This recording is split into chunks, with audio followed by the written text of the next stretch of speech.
В 90-е годы общины, мне трудно сказать, поскольку я пришел в 97 году. Но насколько с Львом Григорьевичем общался, я знаю, община была, конечно, гораздо более общинная. Была масса клубов хороших. И клуб ветеранов войны, ну вот то, что я сейчас помню. Клуб «Теплый дом», клуб ветеранов войны, женский клуб Хаверта, клуб, какие еще хорошие клубы были. Где-то порядка, молодежный клуб хороший. Вот насколько вот я, когда пришел, все это еще действовало, но, честно говоря, постепенно угасало все это.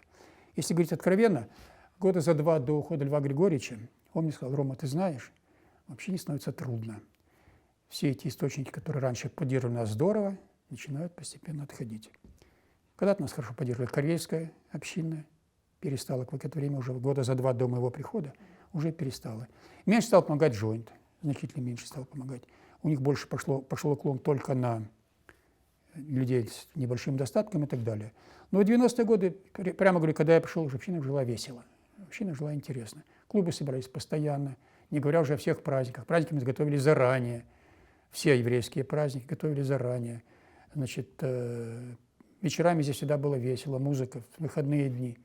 Значит, вот если, знаете, у нас фортепиано с одно было, другое потом нам дали фортепиано, потому что у нас были бабушки очень музыкальные.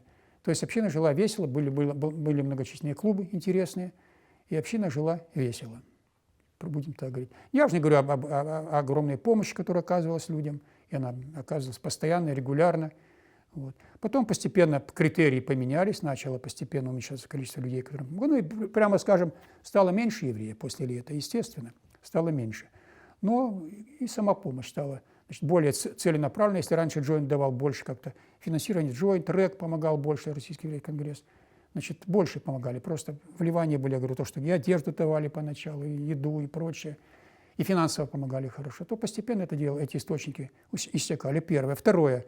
Ну, не секрет, что и в Биробиджане много было очень, значит, евреев, предпринимателей, которые постепенно или уехали в другие города, или в Израиль, или в другие города типа Хабаровска. В Хабаровске сегодня еврейских предпринимателей гораздо больше, чем в Биробиджане. То есть вот это есть главные источники финансирования, это предприниматели, которые постоянно и регулярно давали нам какие-то деньги, общине. В то время это шло постоянное финансирование. Были, ну, многие спонсоры давали регулярно, каждый месяц какую-то конкретную сумму давали на общение, на все эти, на праздники. Все. Это постепенно начало иссякать. А в 90-е годы, конечно, было гораздо интереснее. Я уж откровенно говоря. Ну, жизнь общины Монпелье-Как. Главное было что? Чтобы людям было интересно здесь. И главное, что вовлекать евреев, по крайней мере, все, которые были здесь, вовлекать сюда. Это первое направление было. И это вроде у нас получалось, потому что к нам люди ходили много. Вот наша библиотека, во-первых, когда я пришел, библиотека была помещение напротив, небольшая относительно. Мы перевели сюда, сделали новые стеллажи большие, расширили ее здорово. Люди начали приносить нам больше книг. И в библиотеке в то время было больше 1000 людей. Где-то порядка 1500 абонентов. Это я знаю по карточкам. Люди ходили к нам, это мы любили. И студенты ходили к нам, и не евреи, и евреи. Очень интересовались, учитывая, тем больше у нас еще есть еврейские книги, на идыше книги. И такие люди ходили к нам, люди с удовольствием, и постоянно ходили. Значит, вот я считаю, это хорошо. Библиотеку перевели, сделали ее шире, больше людей пошли. Что еще мы сделали такое? Ну, я уж не говорю о том, что эти годы были годами строительства нового здания, еще одного, где сегодня у нас молодежный клуб и так далее, хорошо работает это здание. Вот. Мы и там помогали, чтобы это было. Значит, что главное? Организация всех этих праздников. Праздники, я считал, что это, значит, они нужны людям. Люди ждали праздники, приходили. Клубы. Когда собирались клубы, я частенько сам приходил, спрашивал, что им надо, чем помочь. Ну, старались где-то обязательно какую-то сумму выделить, чтобы купить им где-то и винца легкого, и соку, и всего этого еду. Все это старались делать.